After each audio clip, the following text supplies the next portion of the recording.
Donc bonjour à tous, comme vous le savez maintenant est partenaire des rencontres de la finance verte et solidaire qui sont organisées ce 24 novembre par Gomet Média. Et dans ce cadre-là, on fait des petites co-constructions de contenu avec Gomet et maintenant.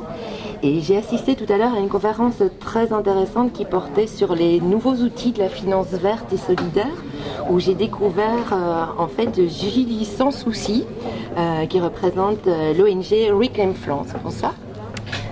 Bonsoir. Ah oui, c'est vrai, elle a son micro. C'est parce que le dispositif est un petit peu différent. Donc, en fait, Julie, c'est ce leitmotiv de Reclaim France. C'est vrai qu'aujourd'hui, on ne connaît pas forcément. On est un petit peu dans la finance alternative. Est-ce que tu peux un peu nous expliquer ce qu'est ce mouvement ? Alors du coup, Reclaim Finance, c'est une ONG de campagne et de recherche. Donc en fait, on analyse les acteurs financiers dans le monde. On analyse près de 500 acteurs financiers sur leur soutien aux énergies fossiles, sur le pétrole, le charbon et le gaz, mais aussi sur leur participation au financement de la transition énergétique. Et donc on fait aussi de la campagne, c'est-à-dire qu'on va aller dialoguer avec les acteurs financiers pour les confronter sur ces sujets-là, pour les faire bouger. On va aussi dénoncer quand il y a du greenwashing le cas de certains acteurs financiers qui ne s'engageraient pas réellement et par contre communiqueraient beaucoup de l'autre côté. Et puis on fait aussi du plaidoyer réglementaire, donc on agit auprès, à la fois au niveau de la France et au niveau de l'Europe sur la réglementation qui vise à plus de transparence du secteur financier, mais également à plus d'impact. Voilà. Et moi, je suis chargée de campagne sur l'engagement de la société civile.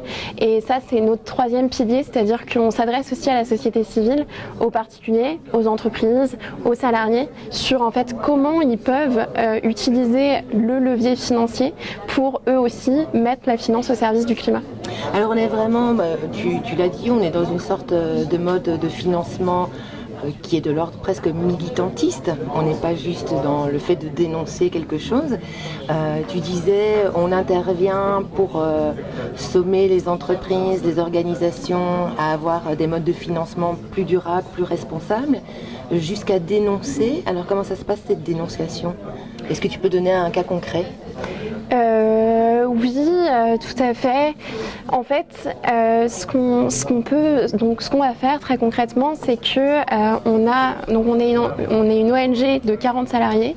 On a 10 salariés qui sont à temps plein sur l'analyse vraiment des politiques sectorielles des acteurs financiers. Donc en fait, nous, on va regarder dans le détail. Les acteurs financiers, ça va être les banques, les gestionnaires d'actifs, les assurances.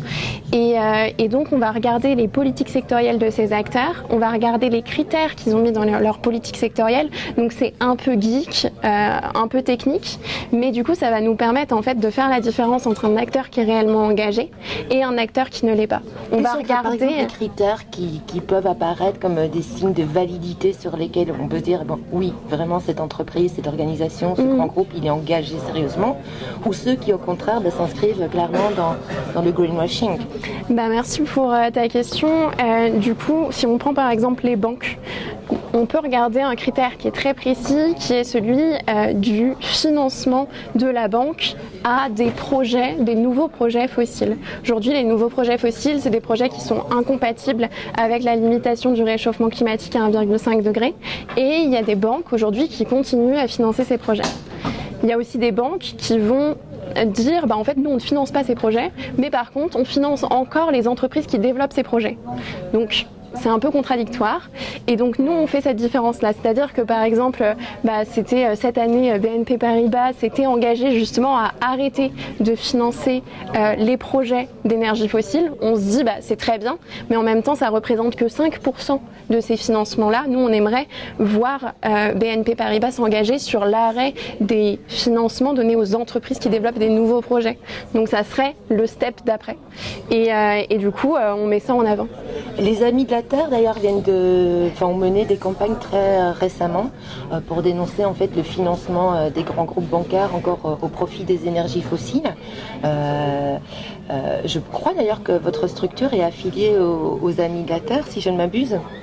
Tout à fait. Donc oui, on fait partie de la grande famille des Amis de la Terre. Après, nous, on n'est pas du tout une ONG de mobilisation. Donc en fait, on va pas faire vraiment des actions de terrain. Et du coup, on est vraiment, on va dire, plus une base arrière. On fait la matière grise qui va servir après justement aux organisations aussi affiliées des Amis de la Terre à avoir une vraie expertise sur ce sujet et voilà, muscler aussi leurs interventions. Mais nous, voilà, on va pas vraiment faire de la mobilisation. Donc c'est vraiment deux rôles différents, disons qu'on est complémentaires.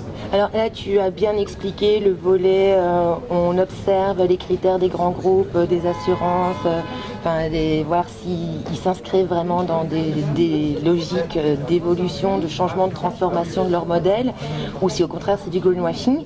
Vis-à-vis des particuliers, alors c'est plus de la sensibilisation pour leur dire faites attention aussi, sur la banque que vous choisissez, il y a une partie de votre argent qui va financer les énergies fossiles et finalement vous participez à cette grande mascarade qui est de continuer le tout fossile, le tout pétrole et tout ça. C'est un petit peu ça le message auprès des particuliers. Je pense que vous avez tout résumé, c'est-à-dire qu'on s'adresse aux particuliers et en fait on va essayer de donner cette information pour qu'elle soit lisible par tous, parce qu'aujourd'hui en fait quand on écoute les discours des banques, on a l'impression que toute banque est verte et c'est génial, alors que en fait il y a peut-être un petit peu de granularité à apporter à tout ça, et donc comme on fait de l'analyse, on va essayer de vulgariser ces analyses-là à destination du grand public, parce que nos outils experts sont pas vraiment faits pour être compris par Madame Michu, du coup voilà. Alors on a pointé tout à l'heure la BNP qui est un petit peu le méchant petit canard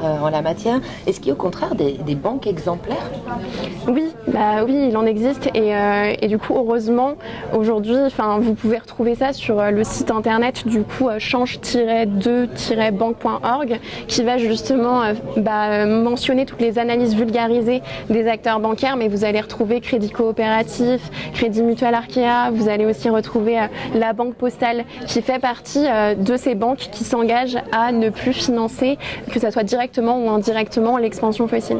Et donc voilà, ça peut être une ressource qui est utilisée. Et sur ce site internet, on essaye aussi de s'adresser pas qu'aux particuliers qui ont un compte bancaire, mais aussi aux salariés qui ont une épargne salariale, aux entreprises qui peuvent elles aussi intégrer ça dans par exemple leur politique RSE ou alors dans l'évaluation de leurs fournisseurs à travers la politique d'achat responsable. Vous savez, toutes les entreprises maintenant ont une politique d'achat responsable où en fait ils analysent la performance climatique de leurs fournisseurs.